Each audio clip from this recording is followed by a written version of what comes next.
killers and these dealers connect. Welcome to Golf in NYC Style. I'm Kelley Brooke, and I'm here with famous chef Daisy Martinez. Daisy, thank you for being on the show. Thank you for having me, Kelley. I'm thrilled to be here. Well, we're thrilled to have you here in our beer garden at Randall's Island with I'll have to show you our little teeny kitchen back there. I'm impressed. This is like so beautiful. Well, thank you. So you've been a cook for quite a long time now, and you're just taking up golf. I know your husband and your daughter and everyone play, so I'm happy to have you on the show because I'm going to give you some putting tips later. I need them. I need a lot of putting tips.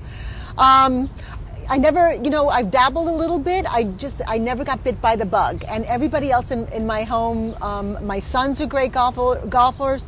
My husband would live at the golf course if he could, and my daughter, who you taught, you actually worked with, loves, we've gone on vacations. We went to Puerto Rico, just to give you a short story, and they were at the Cerro Mar golf course, and she beat all of them. The boys were like completely put off, and she out-golfed every single one of them. Of course she did. She took lessons from me, remember? That's right, that's right.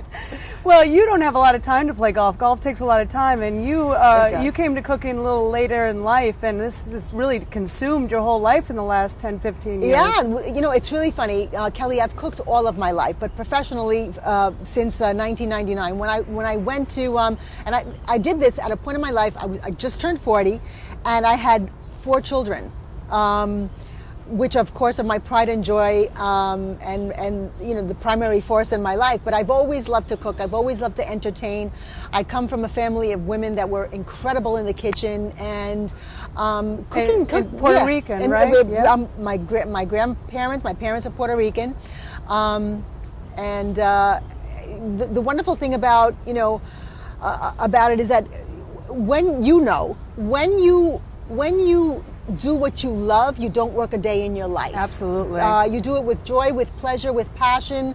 And so having the opportunity to cook professionally for me was a dream come true. And then being able to share it on television was wonderful. It was like, wow, God, somebody up there is watching, because they put me exactly where I needed to be in my life. Well, tell us about how you got started professionally. It's really, that's a really funny story too.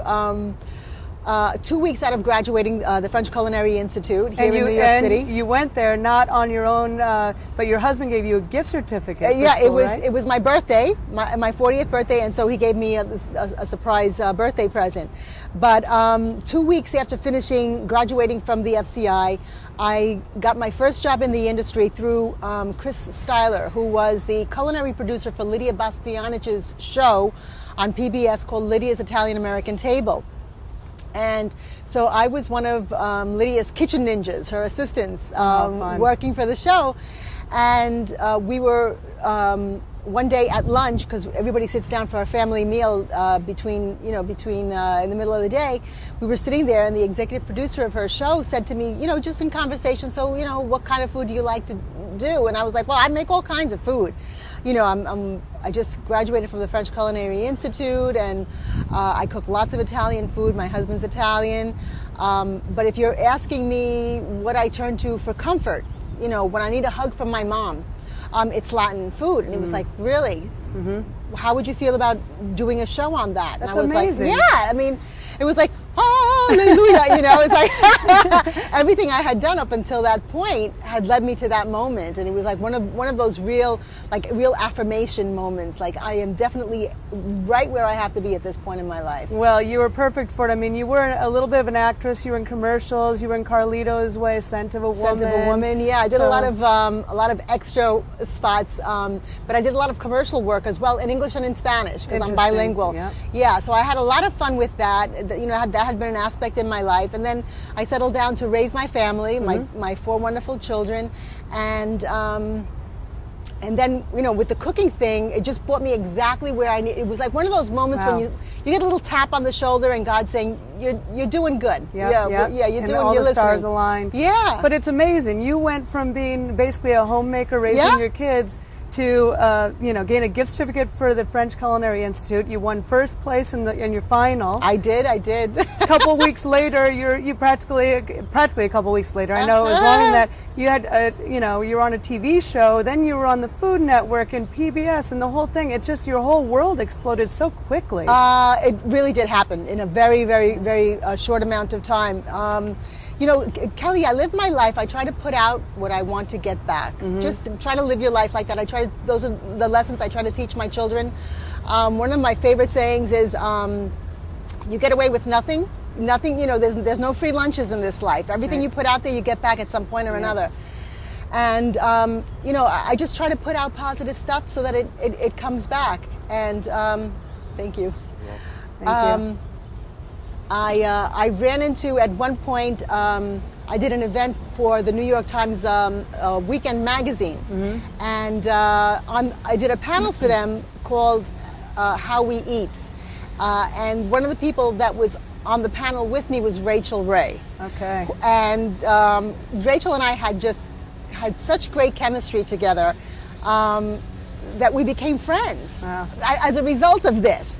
And now I'm working with Rachel. She produced my show on Food Network, and I'm doing. We just this past week launched this wonderful promotion on ehow.com. A promotion called Rachel's Buddies, and now I'm working with Rachel doing videos for her for eHow. Oh, wonderful! Yeah, so it's what I tell young people. I ask to come to schools to speak to young people, and it's like, put out there what you want to get back. Exactly. Nobody gets to tell you you're not strong enough, big enough, good looking enough, funny enough. Nobody gets to tell you or define who you are. The only person that can do that for you is you. And what a great lesson. And so that's why I'm gonna get the putting thing today. You're definitely going to get it. Well, now you have 3 cookbooks out. They're being translated right now into Spanish. I mean, you must have a huge following in Latin America, I would assume. I'm really excited. If I had a nickel for every time that I had people come up to me and say, "Thank you for doing this for us. For giving us a voice." I wouldn't have to do a single other thing for the rest of my life. But in fact, for me, it's a privilege, to be able to portray Latin culture, Latin family, positively in the media, because we really don't get a lot of that. No, you don't. We really don't get it. Yeah. And so I'm really honored to be able to have the opportunity to give that a positive face. I haven't even gotten a pang, let alone hunger, for cooking. I'm just not a cook, but other people in this country and the worldwide seem to love cooking. What is it about cooking that people love so much? Is it relaxing? Is it challenging? I think, Kelley, that aside from the people who like to cook as a hobby and have a real interest, I think, the whole thing with cooking shows, they view them for entertainment. People actually love to watch, other people cook. I don't understand why, because I see something like that and I want to get into the kitchen right away. But not only people who like to cook, but I find children love cooking shows. Isn't that funny?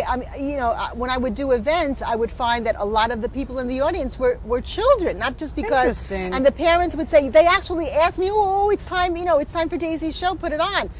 And I guess it's the arts and crafts aspect of it, that you start out with raw product and you build it, and then you're left with a finished project that then you actually get to eat. Right. And that's fun. And perhaps you spent a lot of time in the kitchen with your mother, your grandmother. Perhaps it's a nice family event. That's the other thing that I get when I do appearances, and I get to meet the fans, which to me is like the best part. And they say, "Oh my goodness, you were telling this story about doing this with your abuela or doing this with your mom," and it reminded me of. And then I get stories. Now I preface when I do events. I preface like, "Listen, I'm wearing makeup, so don't make me cry," because people really connect. I had a woman recently who came up and shared a story with me. She said, "I just wanted to say thank you, because I had an aunt who had a serious illness, which was terminal, and the way that I bonded with her through that illness, we would watch your show, and I would cook whatever was." And I said, "I told you not to make me cry." But food brings people together It does. like It's so nothing else. social, yeah. Absolutely. Think about Thanksgiving. And you have food memories and emotional connections to to dishes and the stories affiliated with that food. So it's a really great way to connect. That's great. Same thing with golf, coincidentally. I mean, I don't like watching golf on TV, but people love watching it. I don't understand watching golf on TV. You know when I watch golf on TV? When I want to take a nap. Is that It puts me to sleep. good one? Good So one. I would much rather play it, and I think you would rather play it also. So why don't we go out and let's see what we can do with your putting stroke. Okay, good luck with this. All right, good. Let's go do that.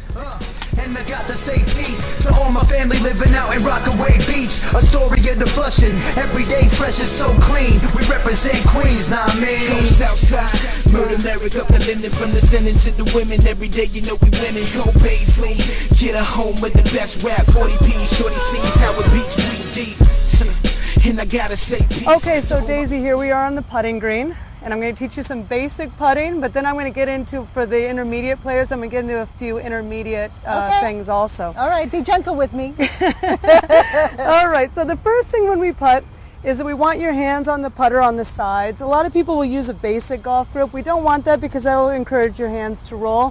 So I really want your hands on the side of the club. I don't really care how wide your stance is, wherever you feel comfortable. I do want, however, for you to have your eyes over the golf ball. Okay, the golf ball is going to be a little forward in your stance because we want to catch it on the upstroke. Okay. So I place the ball a little more forward in my stance, and then if I were to drop a ball down, you see how it hit the other Right. ball? So you really want your eyes be over right that over the ball. Okay. Exactly. I don't care if your arms are straight. I don't care if they're bent. Okay. Doesn't really matter. Now, in the stroke, there are a couple of key things here. We don't want to use your wrist at all. Okay? In fact, I have a teaching aid here that I'm going to put on your putter in a few minutes. Okay. That's going to help you to take the wrist out.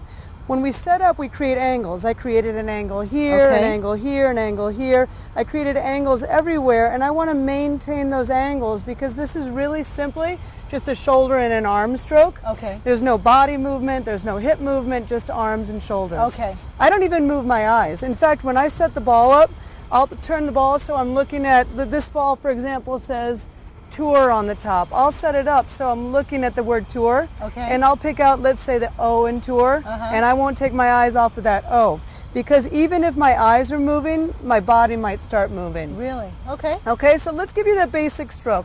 So you're going to set up, I'm going to put this in your, at the end of your grip so that you take your wrist out of it. Okay. Okay, you're going to have one hand on the club below the left, good. You're going to set up with the ball ever so slightly forward in your stance, good. And you maybe get a little teeny bit closer to the ball, and then your eyes are directly over the ball. Over Now, the ball. right, we're going to always start with the putter right behind the ball, and I want you to hold on as gently as humanly possible. Okay. And then go ahead and give it a nice little stroke with just arms and shoulders, no wrist. Nice, good. Very Yeah. good. This is a tricky putt. That is a very, very fast putt, so that was really, really good. Okay, now when putting, distance control is everything. And this is where we get into the intermediate part of this show, of this stroke.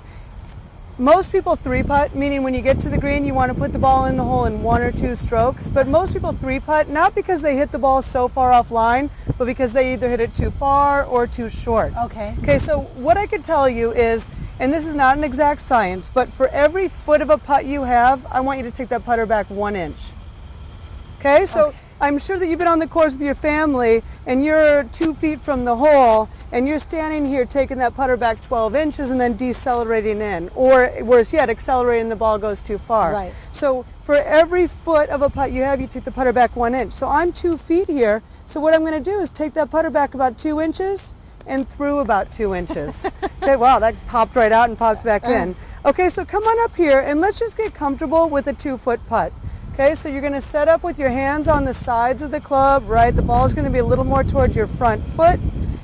And we're going to move that way a little bit, and we're going to place that club right behind the ball. Okay. And very gently hold on. You're aimed a little bit too, there we go. Now, you're only going to take that putter back 2 inches and through 2 inches. Good. Very, very good. Excellent. Oh, wow. Okay. Every big step is 3 feet. So let me just walk this off. There's 3 feet. So right here, we're probably about at 4 feet. Okay, so now from 4 feet, what I want you to do is take that putter back 4 inches. So you take it back 4 and through 4. Good. Very good. Again, this is a very quick putt. It's a little bit downhill, side hill. Okay, now let's go back another 3 feet. So we were at 5 feet, now we're about at 8 feet. So go ahead, maybe we're at 9 feet. So you're going to take that putter back 8 or 9 inches and through 8 or 9 inches. Oh my God! You're making everything. You played before. You told me you haven't played. No, I'm telling you, I'm dumb as a stump when it comes to golf. I just don't. You're a great teacher. Oh, well, thank you. I'll take all the credit. Okay, one last little thing. Okay, so we understand that you need to take the putter back different distances to get the ball to go different distances. But we also need a consistent rhythm. And here's what I mean. I brought out a metronome. And what this does is it shows a beat. Sure. You know, this sits on a piano. People use it for music. We use it for golf. So let me switch positions with you. Once you understand that the backswing determines how far the ball goes, we need your rhythm to be constant and consistent. Because if you're changing the rhythm, you're changing the force that the putter is imparting on the ball. So you're going to be inconsistent with your distance control again. So now what I like to do is have you set up and try to hear that rhythm. 1, 2, 1, 2, 1, 2. You see that my rhythm was right on the beat. Right. I'll practice this for days at a time because again, the rhythm can't change, because if the rhythm's changing and your backstroke's changing, you're losing that distance control. So let's go ahead and help you get that rhythm. So you're going to stand over the ball for a little while, just hearing it in your mind. 1, 2, 1, 2, 1, 2, 1, 2. Excellent. You lost a little distance control only because your body was moving. We're going to do that one more time. I mean, I'm throwing a lot at you in 5 minutes, but you're understanding it. So you're going to put the club right behind the ball. We're about at 5 feet, so it's a 5-inch backstroke to the rhythm. 1, 2, 1, 2, 1, 2. Excellent. So now you understand the basics of putting. You understand that there's no wrist involved.